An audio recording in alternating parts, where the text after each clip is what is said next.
Box office దగ్గర last year baby మూవీతో block buster విజయాన్ని అందుకొని టోటల్ రన్ లో 85 కోట్ల రేంజ్ గ్రాస్ వసూలతో దుమ్ము దుమారం లేపిన ఆనంద్ దేవరకొండ ఆ సినిమా తర్వాత చేసిన latest movie Gam Gam Ganesha cinema audience ముందుకు రీసెంట్ గా రిలీజ్ అయింది. భారీ పోటీలో రిలీజ్ అయిన ఈ సినిమాకు మిక్స్డ్ రెస్పాన్స్ ఆడియన్స్ నుండి సొంతం అవ్వగా తొలి రోజు కలెక్షన్ల పరంగా పర్వాలేదనిపించే విధంగా జోరును చూపించింది ఈ సినిమా.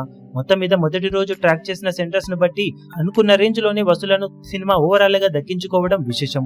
తొలి రోజు బుక్ మై షోలో ఓవరాల్ గా 11,000 లోపు టికెట్ సేల్స్ ను సొంతం చేసుకున్న ఈ సినిమా మొత్తం మీద మొదటి రోజు తెలుగు రాష్ట్రాల్లో 60 లక్షల లోపు షేర్ ను వసూలు చేయగా వరల్డ్ వైడ్ గా 70 లక్షల రేంజ్ లో షేర్ ను సాధించింది. వరల్డ్ వైడ్ గ్రాస్ 1.45 కోట్ల దాకా ఉంటుందని అంచనా. Cinema overall value break even target 5.5 కోట్ల రేంజ్ లో ఉంటుందని అంచనా వేయగా సినిమా మొదటి రోజు సాధించిన కలెక్షన్స్ కాకుండా బాక్సాఫీస్ దగ్గర బ్రేక్ ఈవెన్ మార్కును అందుకోవాలి అంటే ఇంకా 4.8 కోట్ల రేంజ్ షేర్ ను ఇంకా సొంతం చేసుకోవాల్సిన అవసరం ఎంతైనా ఉంది. తొలి రోజు మిక్స్డ్ రెస్పాన్స్ అలాగే పోటీ వలన కలెక్షన్ల పరంగా అండర్ పర్ఫార్మ్ చేసిన ఈ సినిమా వీకెండ్ లో ఎంతవరకు జోరు చూపించి కలెక్షన్ల పరంగా గ్రోత్ ను దక్కించుకోగలుగుతుందో లేదో చూడాలి. బాక్సాఫీస్ దగ్గర భారీ బ్లాక్ బస్టర్ తర్వాత ఓపెనింగ్స్ పరంగా మాత్రం గమ్ గమ్ గణేష సినిమా అంచనాలను అందుకోలేకపోయింది. ఇక వీకెండ్ లో సినిమా ఎలాంటి కలెక్షన్లతో పరుగును కొనసాగిస్తుందో చూడాలి.